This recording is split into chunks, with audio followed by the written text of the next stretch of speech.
Hey, what's going on, guys? I figured I'd do a quick video on something that I've been playing around with for the last few months. Been pretty excited about it. So it's the Flying Fox by Council Tools. I got this through Whiskey River. Really good company, really great guy, Brandon Roost. If you have not checked that website out, I definitely would go there and give him some love, give him some support. So I've had this axe for probably about, I don't know, 3 months now, and yeah, I've definitely been using it a lot, and for the price point I think it's pretty hard to beat. I've seen a decent amount of reviews and photos and stuff on Instagram. People have posted and definitely seen some people do different axe handles on them, and you know, a while back I decided I didn't really like the original handle it came on as much. I think the original one was like 15 inches or 14 inches, but it was very thin here. But you know, it was meant to be used for throwing as well. So I figured I'd throw this on one of those 18-inch Whiskey River handles. And if you can see, this thing is pretty thin, and I actually did very little work to it.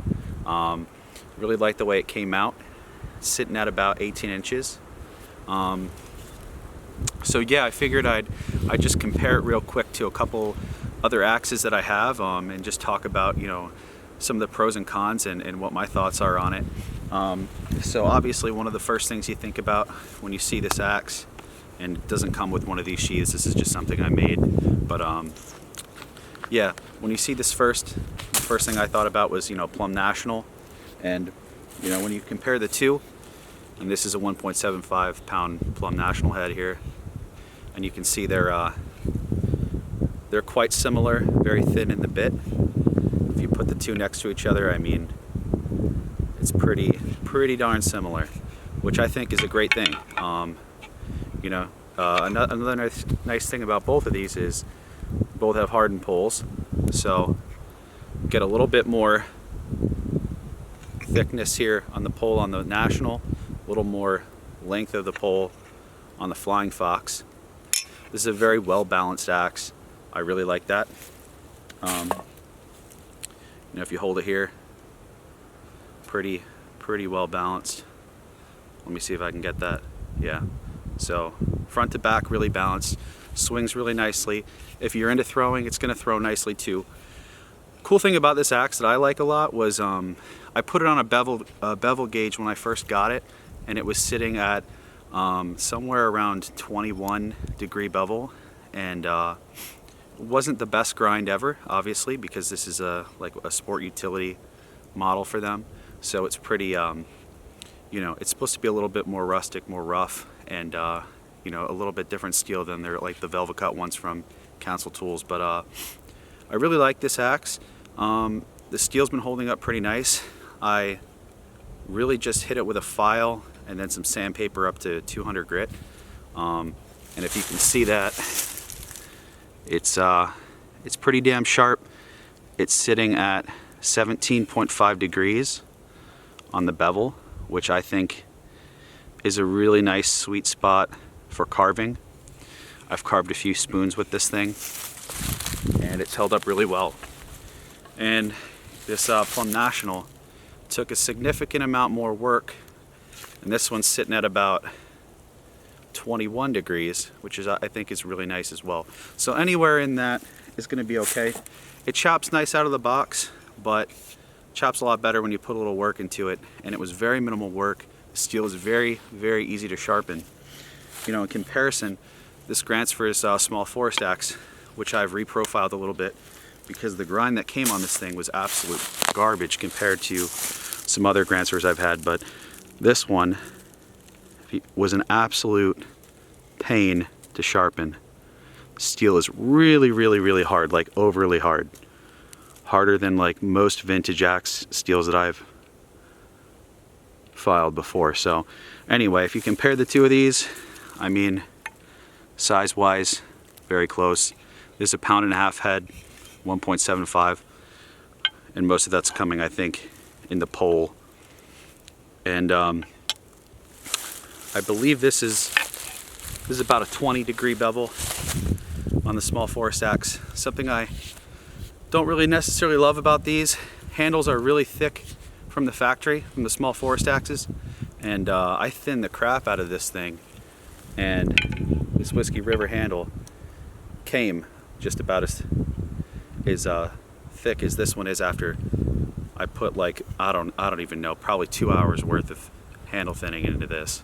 So anyway, really like this handle on this head, and if you go on Whiskey River's website, they've got a nice 21-inch handle too, which I think would be really nice on one of these. I've seen people put them on 24s. I've actually seen people put them on a 28. In my opinion, that's probably a little bit too long for what I would use it for, but you know, this axe, I think, you know, and I talked to Craig about this, and he was saying, Craig Roost, that, you know, he kind of designed this to do a lot of different things beyond just being a throwing axe. You know, it could be something that you throw in your truck and, you know, you use in an emergency. It could be something that you use for like a bushcrafting scenario, and it could be a good carver if you get it to a nice thin bevel, kind of like what I've done here. So yeah, I really like it. I actually like it more than I like the small forest axe. I mean, if you compare the two, they're very similar in size.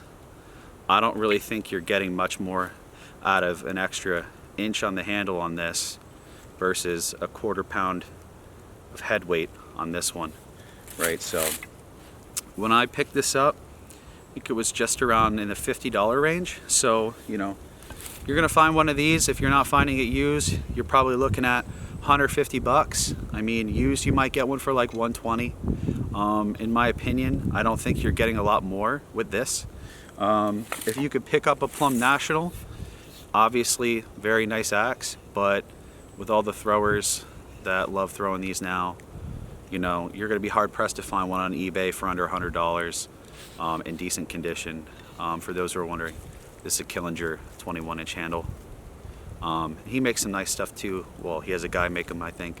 But yeah, so I recommend, if you can't find one of those Plum Nationals, or if you just want a really nice axe that you don't necessarily care about, you know, getting dirty, or you know, if you hit a rock, if you do something that you don't intend to do, if you want to loan it out, you know, this is a great axe. And I think it's a good primary axe too if you're backpacking, or you know, you want to. I leave this in my car at all times. So I actually used it last weekend in a situation I wasn't really intending to use an axe for. I use it a lot when I'm shooting, you know, putting up targets and hammering poles into the ground.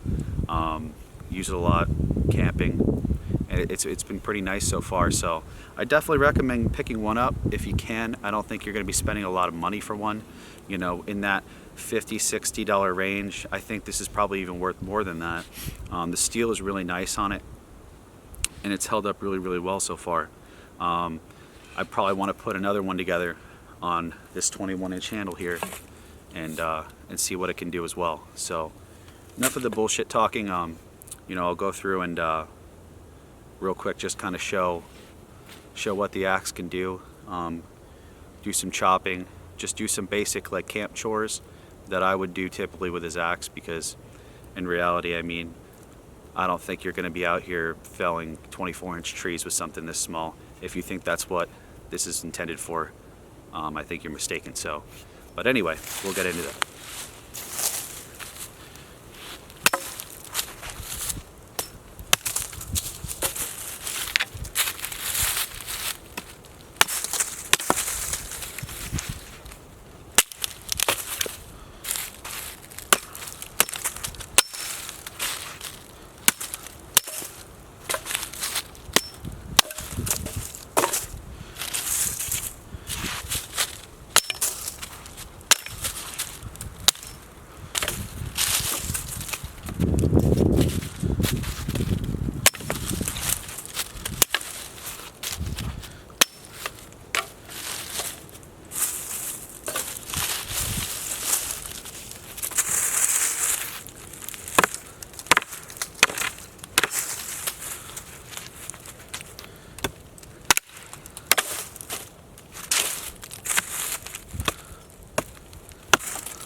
So as you can see, just a couple minutes and I got all my fire materials ready to go just with this axe. Found this absolutely massive piece of fat wood here, which helped out a lot. But yeah, definitely a sturdy, capable tool for a great price, which I'm a fan of.